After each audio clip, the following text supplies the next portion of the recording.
There are moments in the life of a nation when questions grow heavy, questions about who we trust, and what happens when keepers of the peace are asked to answer for how they keep it. Some watch the news with a worried mind. They wonder, if those who defend order are now put under question, will chaos slip in the door? Others say, if no one is ever called to account, how can we be sure justice is not hidden from sight? Both sides are uneasy. Both sides remember what unrest looked like. Few forget the images from Minnesota, 2020, streets loud with marches, faces proud and afraid. Picture a courthouse in a quiet city morning. A flag hangs still. Rows of empty benches wait for citizens and officers to enter. There, a judge, plain-spoken, stern but fair, has called federal officers to come and answer questions. Not in anger, not in hate, but in search of the truth. This is not a movie or a tale from far away. This is the Republic at work, wrestling with its own conscience.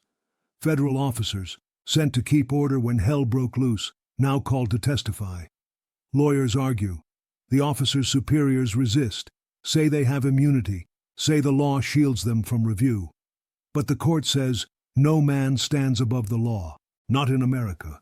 When a street is broken by violence, people on every side are changed. Some gain wounds, some learn fear, some lose their faith in justice altogether. Others, watching from quiet homes, feel torn between wishing for safety and longing for what is right. Imagine a family in their living room, late at night. The father sits silent, remote in hand. His daughter asks what all this means. He tries to answer, but the answer is hard. The court's order, to have these federal officers show themselves and say what they did, will not heal every wound. But it does shine a light on faces, on choices, on the small but vital steps a republic must take when peace has been broken. Not all news is black and white. There are honest fears about order. There are honest fears about unchecked power. Both must be heard, both must be weighed with care, sobriety, and mercy. Think of a main street at dawn, store windows boarded from unrest long past. A police cruiser drives by, slow, headlights low. A shop owner sweeps the stoop, watching, remembering the worst nights. Folks ask, what good does calling officers to court do? Will it tear old wounds open? Or will it help the country see whether men in authority did right or wrong? History has seen this before. When the Civil War's dust settled, soldiers and citizens alike faced questions. Did we act with honor or with anger? Did we heal or hide from hard truths? The judge's decision speaks to an old American idea, that no badge, no title, no uniform removes a man from his duty to answer for his actions.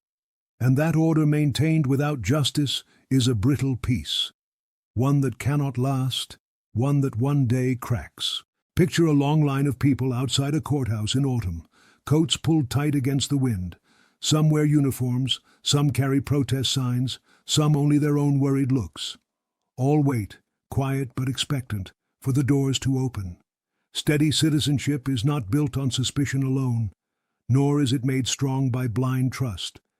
It is shaped when people, citizens, officers, even those who run the government, stand in the same light and face the same questions.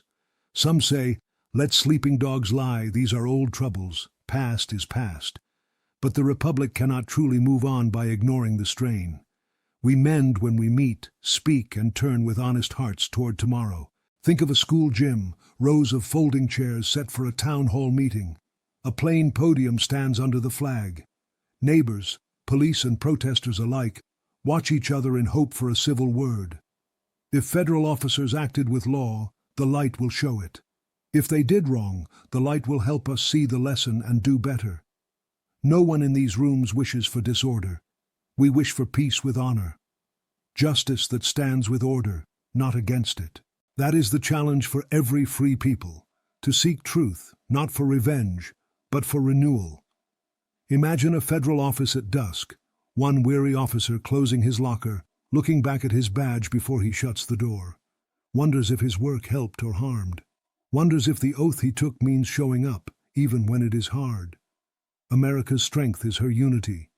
But unity does not mean silence about wrong, nor does it mean suspicion without facts. Unity springs from trust Trust that those given power will answer for how they used it. The law is a teacher as much as a rule.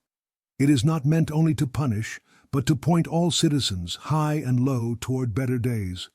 Order matters. Ask any parent waiting for their child to come home safe from a protest. So does justice. Ask any child watching their family worry the law is not fair to all. Picture a sunset falling across a small Midwest farm, an aging farmer leaning on the fence. He remembers other times of unrest and mending, times when good people came back together, even after bitter words. He knows the fields only grow again after storms pass, and wounds heal best in the open sun. Not all news is black and white. The headlines may shout, but the truth is quiet, lived out in courtrooms and kitchens, in the words of officers who remember their oath. The judge's order is not an attack on the defenders of order. It is a call to stand in the same daylight as all citizens, to let every badge, every protest sign, every quiet home rest on the same foundation. No one above the law, no one below its shelter. Some will call for hard lines, one side or the other, right or wrong. But saving the Republic means choosing every day to think, to ask, and to mend. Think of a protester, all alone on a corner just after rainfall, holding up a flag half-soaked but still waving. And across the street, a police officer, pausing before crossing, not as enemy, but as a man. Order and truth walking side by side.